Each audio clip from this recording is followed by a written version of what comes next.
So, The Woods was one of my first horror movies when I had started to get into the horror genre. Like, I had seen American Werewolf in London and Devil when I was pretty young and shouldn't have watched it, but it didn't kickstart me into horror just yet. I didn't start watching horror until a few years later.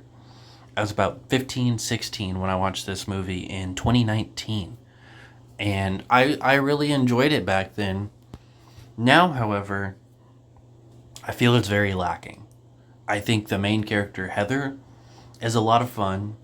She's very sassy. She has a lot of good insults. And she has this friend, Mary, and I liked their friendship at first. They're listening to a song together that I really enjoy. You Don't Own Me is just such a classic song.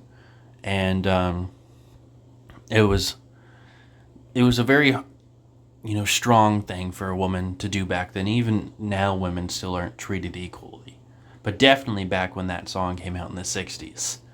It's such a good song, and it was cool to see them bonding over it.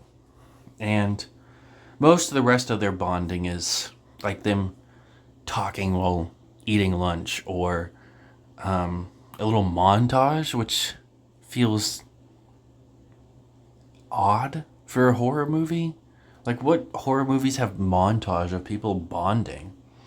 Um, Bruce Campbell's also here, Ash Williams from Evil Dead. I didn't know that he was in this movie until rewatch, because I didn't really know who Bruce Campbell was when when I watched this movie back in 2019.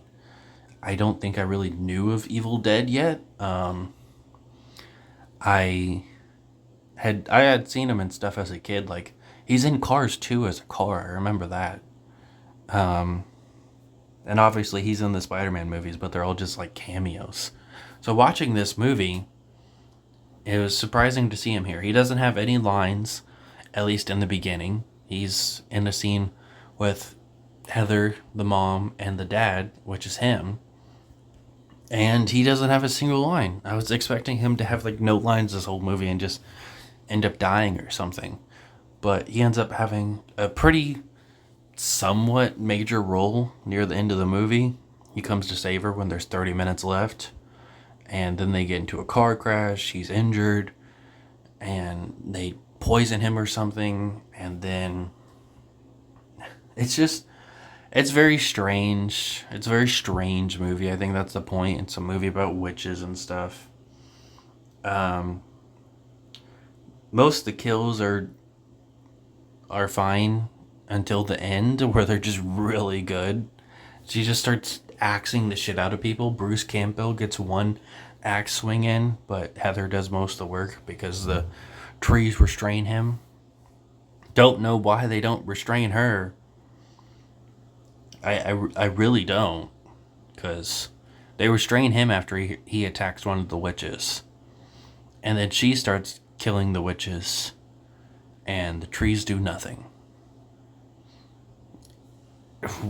I don't know why.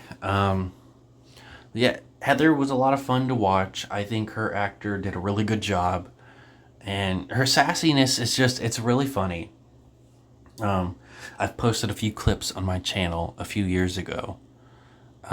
Samantha was also like a complete bitch throughout the movie, but then at some point they're just like, well, actually, she knows that there's bad stuff going on, and she's not a bad person. And then she just dies.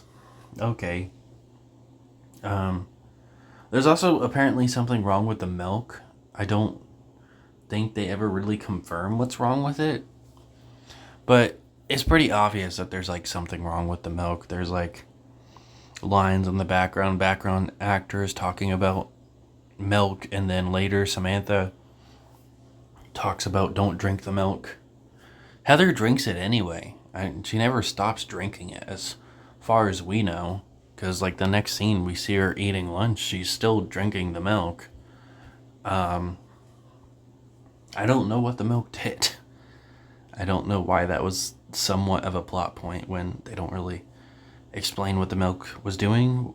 Like, was it supposed to be numbing their mind so they didn't notice the weird stuff going on. What was it doing? What was it doing? They don't explain, and she keeps drinking it, so what the hell? And then, like I said, you know, she defeats all the witches at the end of the movie by killing them with axes. And the effects are really good for those kills.